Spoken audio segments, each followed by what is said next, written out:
श्री शिवाय नमस्तोभ्यम, हर हर महादेव। जैसा कि आप सब जानते हैं, छत्तीसगढ़ राज्य के खेरागढ़ जिले में गंडई के गोंडवाना मैदान के पास आत्मानंद स्कूल के पास मां गंडई के पावन तट पर पंडित प्रदीप मिश्रा द्वारा शिव महापुराण कथा चल रही है, जो कि आज 6वें दिन की कथा थी। आज 6वें दिन यानी कि 23 जून की कथा समाप्त हो चुकी है।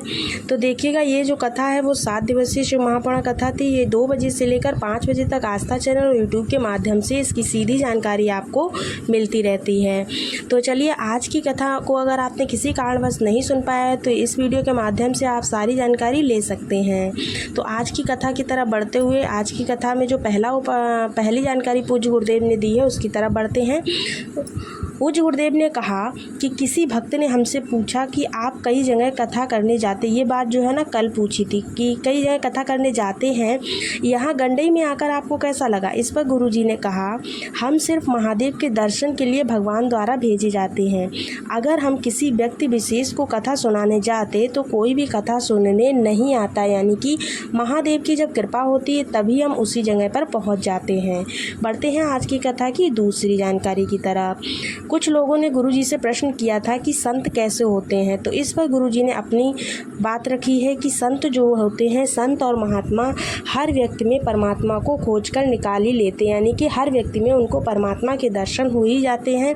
अगर कोई भी संत या महात्मा परमात्मा के दर्शन कर लेता है हर व्यक्ति में, तो वही सच्चा संत या महात्मा माना जाता है।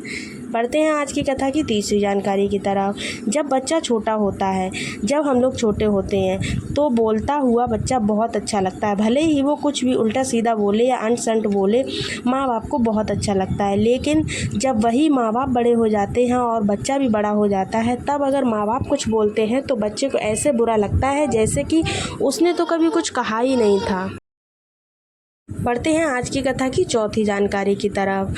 चौथी जानकारी में पूज्य गुरुदेव ने बताया कि किस प्रकार के दोस्तों से दूरी बनाकर रखनी चाहिए। तो देखिए, पहले नंबर पर ताली वाले दोस्तों से दूरी बनाकर रखनी चाहिए। ताली वाले मतलब कि बिना मतलब के तारीफ करते रहे, ऐसे दोस्तों से दूरी बनाकर रखनी चाहिए।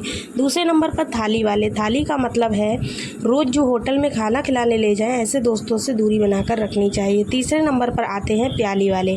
पूज्य गुरुदेव ने कहा है कि प्याली वाले जैसे कि हमें जो मदरा की तरफ ले जाए, व्यसन की तरफ ले जाए, ऐसे दोस्तों से दूरी बनाकर हमें रखनी चाहिए। बढ़ते हैं आज की कथा की पांचवी जानकारी की तरफ। गलत नज़र से बचने पर क्या कहा गुरुजी ने, यानी कि गलत नज़र से कैसे इंसान को बचाया जा सकता है, इस पर गुरुजी ने क्या कहा है। गुरुजी ने कहा है, जिस प्रकार माताएं बचपन में अपने बच्चों के गले में नज़र से बचाने के लिए काला धागा बांधती हैं, ठीक उसी प्रकार बड़े होने पर भी उनके गले में माताओं को तुलसी या रुद्राक्ष की माला डाल देनी चाहिए, ताकि उनके मन में कोई भी गलत विचार, गलत धारणा या फिर गलत संगति का असर ना हो, व्यसन में ना पड़े, सोच विचार गलत ना करें, इन सब चीज़ों से बचे रहें। इसके लिए माताओं को बच्चों के गले में तुलसी की माला या फिर रुद्राक्ष की माला डाल देनी चाहिए। बढ़ते हैं आज की कथा की छठी जानकारी की तरफ। छठी जानकारी में पूज्य गुरुदेव ने आज एक कहानी के माध्यम से बहुत अच्छी बात कही है। मध्य प्रदेश राज्य की कहानी उन्होंने सुनाई है, जहाँ पर वो कथा करने गए थे। मध्य प्रदेश राज्य में आगर मालवा जगह है, वहाँ पर गए थे कथा करने। तो वहाँ की एक कहानी बताई है एक भक्त की। एक वकील थे वहाँ पर, जो रोज़ शिव मंदिर में जल चढ़ाने जाया करते थे। वो इतने ज़्यादा शिव जी की भक्ति में लीन रहते थे कि उनका क्या ही कहना। एक दिन की बात है कि वो रोज़ 1 लोटा जल चढ़ाने जाते थे।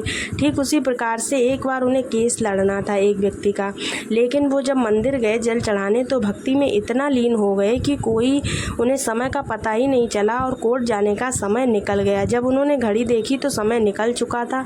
तब वह कोर्ट गए। वहां जाकर उन्होंने जज साहब से माफ़ी मांगी और अगली तारीख कोर्ट में देने के लिए कहा। तब जज बोले कि तुम पागल हो या मुझे पागल समझ रहे हो। इस पर उन्होंने कहा, क्यों, ऐसा क्या हो गया। तब जज बोले कि तुम तो आए थे केस लड़ने के लिए, तुम्हारे रजिस्टर में साइन भी हैं। इस पर रजिस्टर मंगाया गया, उसमें उनके साइन थे। इतना मतलब एकदम से वो चौंक गए कि हम आए नहीं कोर्ट और कोर्ट में साइन कहाँ से हो गए। इस पर जज ने कहा कि तुमने तो बहुत अच्छे से केस को लड़ा और तुम्हारा क्लाइंट रिहा भी हो गया है।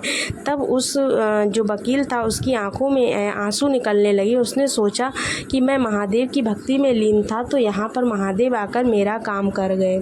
इस कथा से गुरुजी ने यह संदेश दिया है, अगर आप मन से भक्ति करते हो तो महादेव आपका काम करने ज़रूर आते हैं या फिर आपकी मदद करने ज़रूर पहुंचते हैं। बढ़ते हैं आज की कथा की 7वीं जानकारी की तरफ। गंडई में जो शिव महापुराण कथा चल रही है, उमा महेश शिव महापुराण कथा, जो कि कल 24 जून को समाप्त हो जाएगी। पूज्य गुरुदेव ने बताया कि अगली जो कथा है उनकी वो 30 जून से 6 जुलाई तक चलेगी।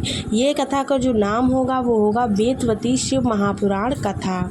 इस कथा का समय 1 बजे से लेकर 4 बजे तक आस्था चैनल और यूट्यूब के माध्यम से देखा जा सकता है। बढ़ते हैं आज की कथा की 8वीं जानकारी की तरफ। आज गुरुजी ने पशुपति व्रत की जानकारी दी है। पशुपतिनाथ के व्रत के बारे में कई बार गुरुजी बता चुके हैं और कई बार हमने भी वीडियो के माध्यम से बताया है। अगर आप उसके बारे में जानना चाहते हैं तो कमेंट्स बॉक्स में कमेंट करें तो हम उसके बारे में आपको ज़रूर बताएंगे। बढ़ते हैं आज की कथा की 9वीं जानकारी की तरफ। डॉक्टर को दिखा रहे हैं, दवाई आपकी कार्य नहीं कर रही है, कोई फ़ायदा नहीं हो रहा है, दवाई असर ही नहीं कर रही है, तो आपको एक काम करना है। आप जब भी दवाई जो डॉक्टर से लेकर आए उसको खाने के लिए बैठे तो उस दवाई को हाथ में लेते समय आपको कुंदकेश्वर महादेव का नाम लेकर उस दवाई को खाना है। ऐसा आप 6 से 7 दिन करके देखिए, आपको आराम लगना शुरू हो जाएगा, चाहे कितनी भी बड़ी से बड़ी बीमारी हो। बढ़ते हैं आज की कथा की 10वें उपाय की तरफ। आज की कथा में पूज्य गुरुदेव ने आषाढ़ माह का कल जो पहला सोमवार है उस पर करने वाला अचूक उपाय बताया है। इस दिन आपको करना क्या है, मंदिर में जाना है, 1 लोटा जल ले जाना है, उस जल को श्री शिवाय नमस्तुभ्यम बोलते हुए महादेव पर समर्पित करना है। उसी लोटे में से आपको थोड़ा सा जल बचा लेना है, जिसको आपको बेलपत्र वृक्ष के नीचे श्री शिवाय नमस्तुभ्यम बोलते हुए डालना है। माता लक्ष्मी की कृपा इससे प्राप्त होती है अगर आप बेलपत्र वृक्ष के नीचे जल चढ़ाते हैं। यह कार्य आपको 5 सोमवार करने का नियम बना लेना है। उसी शाम को आपको 2 दीपक लेने हैं, 1 दीपक गोल बाती का, 1 दीपक लंबी बाती का। गोल बाती का दीपक आपको शिव जी के मंदिर में जाकर जला देना है और जो लंबी बाती का दीपक है वो आपको बेलपत्र के वृक्ष के नीचे जला देना है। और जब बेलपत्र के वृक्ष के नीचे दीपक जला दे तो वहाँ से थोड़ी सी धूल उठाकर अपने मस्तक पर लगा ले और थोड़ी सी धूल घर में लाकर पटक दें। इस तरह से आपको करना है। पटक देने का मतलब है घर में छिड़क दें। इस तरह से आप कर लीजिए, आपके घर में कभी भी किसी भी प्रकार की कोई भी समस्या नहीं होगी, कोई भी दुख दर्द नहीं फटकेगा, क्योंकि जहाँ पर महादेव की शिवलिंग से जल लाकर छिड़का जाता है या फिर उनकी रच को लाकर डाला जाता है तो उस घर में कभी कोई बाधा नहीं आती है। उम्मीद है दोस्तों आज के वीडियो में बताई गई सभी जानकारी आपको समझ में आई होगी। अगर किसी प्रकार का संदेह है तो आप कमेंट बॉक्स में कमेंट करके ज़रूर बताइएगा। मिलते हैं अगले वीडियो में, तब तक के लिए श्री शिवाय नमस्तुभ्यम, हर हर महादेव। अगर आपको वीडियो पसंद आती है तो वीडियो को लाइक कीजिए, अगर नहीं आती है तो आप कमेंट्स में ज़रूर बताइएगा कि वीडियो में ऐसी कौन सी चीज़ है जो आपको अच्छी नहीं लगी है, तो उसको हम यहाँ पर सुधारने का पूरा प्रयास करेंगे। Thank you.